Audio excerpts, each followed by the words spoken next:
Welcome to this second video as part of a series about requirements for a sustainable government and sustainable governance. In the first video, we have looked at some of the principles, and I'm not going to mention all of them. And that specifically includes private property rights as one of the most fundamental principles, a free market with free trade, law and order, merit-based appointments, strong currency, top quality international class education, and also a few other. Now in this video, we are going to proceed with some of the remaining principles that I've come to understand over the years from my experience in the public and private sector, as well as in writing articles for NGOs, being involved with NGOs, and also sitting on some boards, of which I'm not remunerated for, because I don't do it for money. I've also written more than 184 newspaper articles in 3 newspapers in Namibia, and I've also published some extensive articles also, and well as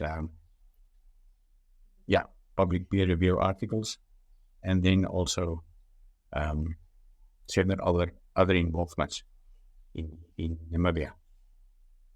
Now, one of the most important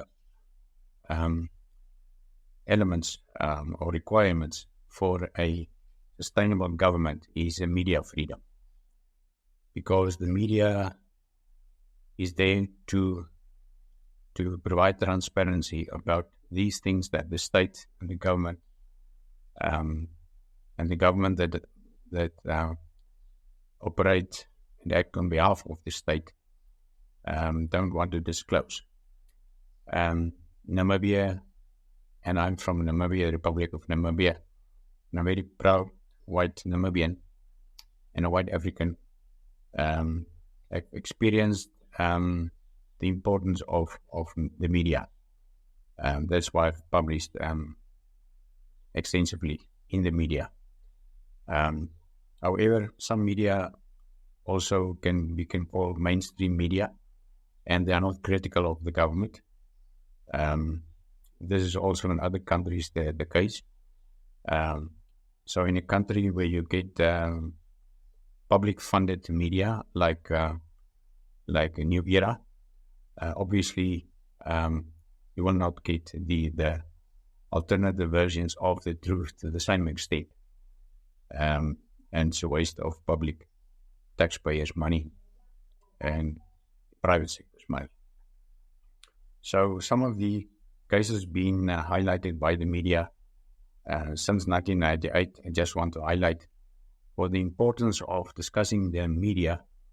And in Namibia, we are often ranked as number 1 in Africa, and we are very proud of that, although we also receive a lot of criticism.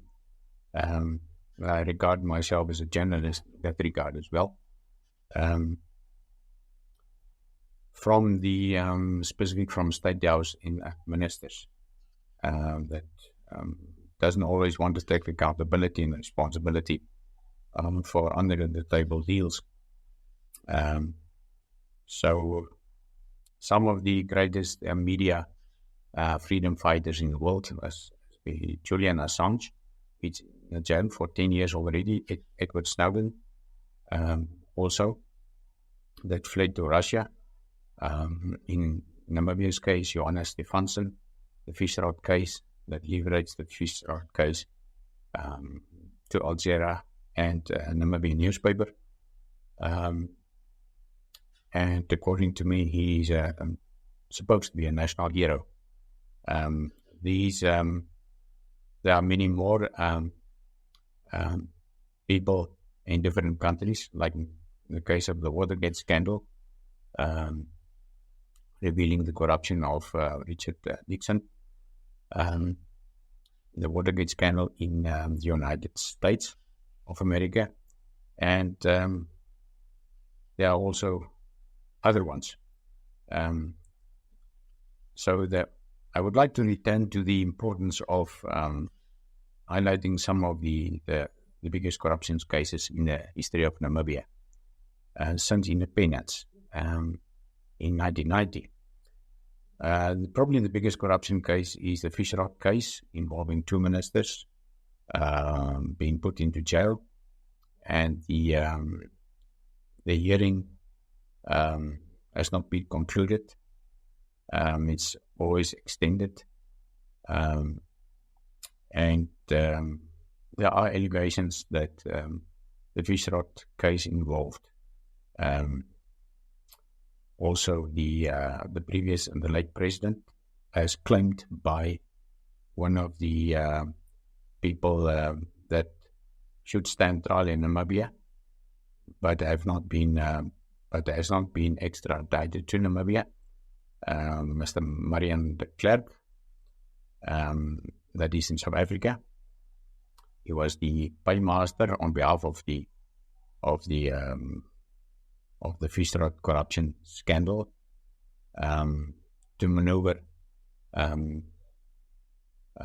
illicit funds gained from the allocation of quotas to Shamiri by the former Minister of Fisheries, Mr. Eso, with the involvement also of Mr. Saki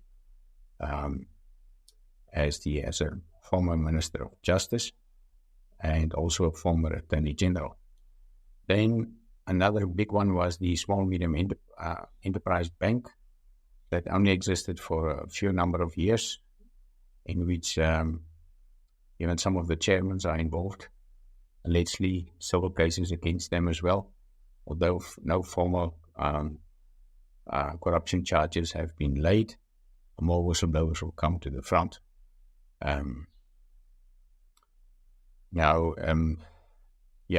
deputy chairman was also the CEO of the bank, a Zimbabwean that fled, and this took place under the auspices of the Bank of Namibia and the Financial Intelligence Center and the bank. All the different banks, some of them were probably have known about it, and private funds were used to be pledged in order to start the Small Medium Enterprise Bank. These funds came from state-owned enterprises, what we call today public-private enterprises, public money, and it involved a few $100 million of money that so-called disappeared, although the traces are there, and also some of the money could have ended up with the UBS Bank in South Africa, although I don't have proof of that. Then the GIPF scandal, the pension fund scandal, government institutions pension fund scandal, involving allocating money to businesses without even business plans, connected to well-connected business people and politicians, and allegedly also one judge. Although these formal documents cannot be used as proof because they exist, but they are not publicly available. Then the Namibian liquid fuels case, in which Mr. Saki, a former Minister of Justice and a former Attorney General, was also involved, investigated by the Anti-Corruption Commission of Namibia and cleared. Same with the fish rot case, investigated, allegations by the ACC in 2012 and cleared. Then 17 presidential reports were not made available to the media, in which corruption was investigated, but they were probably not revealed because of too many fingers pointed to politicians. They don't want to take the accountability, not even to mention the liability. Then the newspaper, The Patriot, also highlighted the case of farms being bought by National Defence Force in Namibia under the pretense of using it partly for training and for an ex-old club, boys club of the National Defence. The Patriot won this court case, and the NDF had disclosed that information that would not have taken place if such a newspaper hadn't done it. Then also corruption cases involving NDF and Sanlam. Also the Kora musical case where Mr. Anjovi disappeared with 11 plus million, friend of the late president. And there is still a court case hanging on that without any indication that Namibia will retrieve some of that money. But let's be hopeful. Then the National Housing Enterprise corruption twice, and then also the National Housing Building Scheme with great excitement launched by the former President Bwamba. Few hundred houses, if not thousands, standing alone without being occupied, built too expensively, not completed, under specified specifications, awarded to friends and family, in which even I think one of his daughters were involved in such a contract. Then the resignation of Mr. Peter Bilu, former Minister of Defence, based on allegations of graft and greed. Then Katrina Imalwa, the former Minister of Education, and investigated and found guilty of corruption, but she's still been nominated by the late president to be in the Politburo, the most central important organ deciding on the SWAPO members being on the list for elections. She was found guilty and she also resigned. And then a former minister, Kapia, involved in the Avid case, also resigned and only received a sentence of 60,000. So these are some of the cases to highlight the importance of the media in highlighting corruption. And the media is the friend of the public. The media is the friend of those people that want to disclose the information.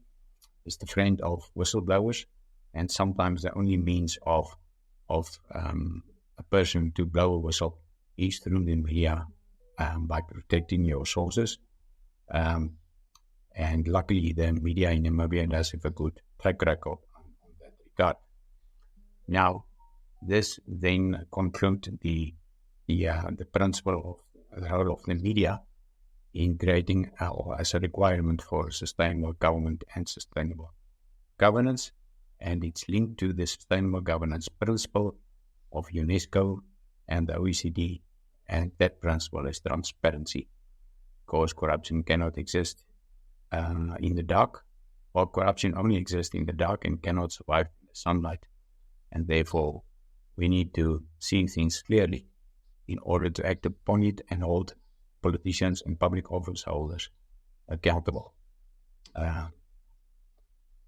That concludes then the second video in this regard that was in connection with the role of the media. Thank you very much.